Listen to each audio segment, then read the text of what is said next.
Hi, I happily welcome you all to the today's English class. And in today's class, we are going to concentrate on grammar topics. The topics we are going to discuss today are gerunds and to infinitive. These two topics are very simple. I hope you would easily understand it well. And let us get inside the topic. The topic we are going to see today first is gerunds. What really is a gerund? A gerund is nothing but adding ing to the verb form, normal base form of the verb. If we add ing to the base form of verb, it turns into a gerund. But there is also another thing called present participle, because present participle also be added with ing to the base form of the verb. Then what's the difference between gerund and present participle form? That's what we are going to see today. Listen, gerunds are formed with verbs. Gerunds are formed with verbs, yes, base form of the verb plus ing, but act as nouns. Gerunds act as nouns, always. And I told you the difference between gerunds and participles. Gerunds always act as nouns, but participles, in the other hand, it acts as adjectives. Participles act as adjectives while gerunds act as nouns. That's the difference between present participle and gerunds. Okay, then when are we going to use the gerund? We use gerund as the subject of the sentence. We can use gerunds as the subject of the sentence or as the complement of the sentence. We can use gerund as the complement of the sentence. As well as we can use gerunds as the object of the sentence. Object, the receiver of action.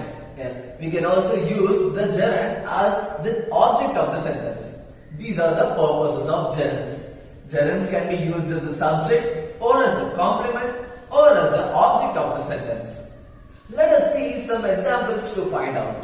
The first example here given is reading helps you learn English. The gerund here is reading. Reading helps you learn English. Here, the gerund, it comes in the position of subject. It's the subject of the sentence. Reading is the subject. Reading helps you learn English. And the second sentence, her favorite hobby is reading. The same gerund we have used here, but in this sentence, it is acting as a complement. It is acting as a complement of the sentence. Her favorite hobby is reading. And the third one, I enjoy reading. It comes in the object position, receiver of action. The action here is enjoy. I enjoy reading. Yes, the gerund, it can act as a subject of the sentence, complement of the sentence, object of the sentence. Okay, then let's move to the fourth example. Running a mile in the morning is good for your health. Running a mile is the subject and the gerund here is running. Running a mile in the morning is good for your health. And the last sentence, wash the wounds thoroughly under running water. Under running water. But here we could find that there is something different in this sentence when compared to the previous sentence. Under running water. Running water, it describes the water. Anything that describes a noun is called adjective.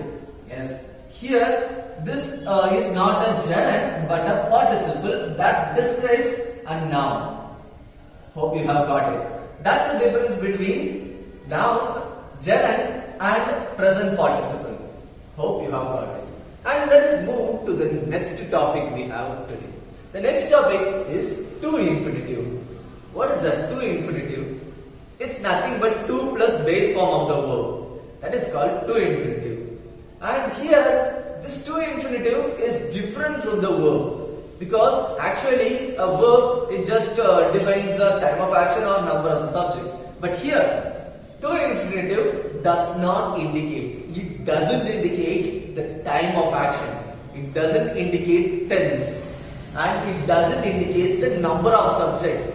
Number of subject in the sense singular or plural. It doesn't indicate indicate the number of subject or the tense, that is the time of action. And I told you the structure here is 2 plus base form of the verb. Base form, and that's the first form of the verb. And here, and what's the purpose of to infinitive? We use to infinitive to indicate purpose of an action. We use that to infinitive to indicate purpose of an action. And one more thing, to indicate someone's opinion.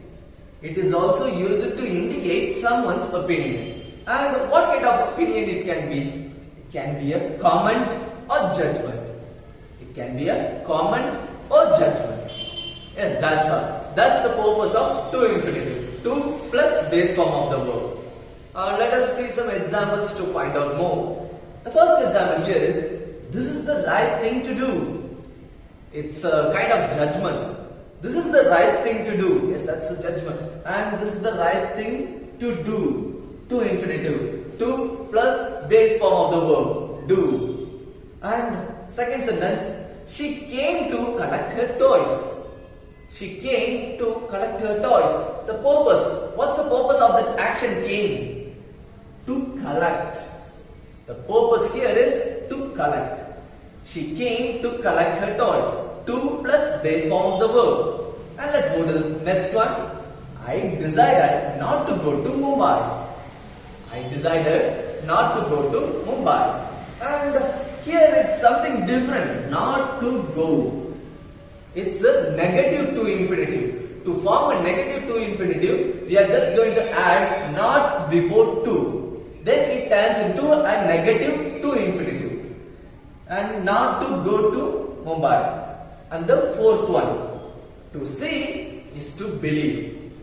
To see is to believe. Here, the to infinitive, it came in the subject position. Yes, to infinitive can also be in the subject position. And it can also act as a subject. And the last sentence, the children need a garden. Why? To play in. The children need a garden to play in. The purpose is here is to play. The children need, the action, purpose of an action, need a garden to play in. Yes, that's the usage of to infinitive. Hope you have got it.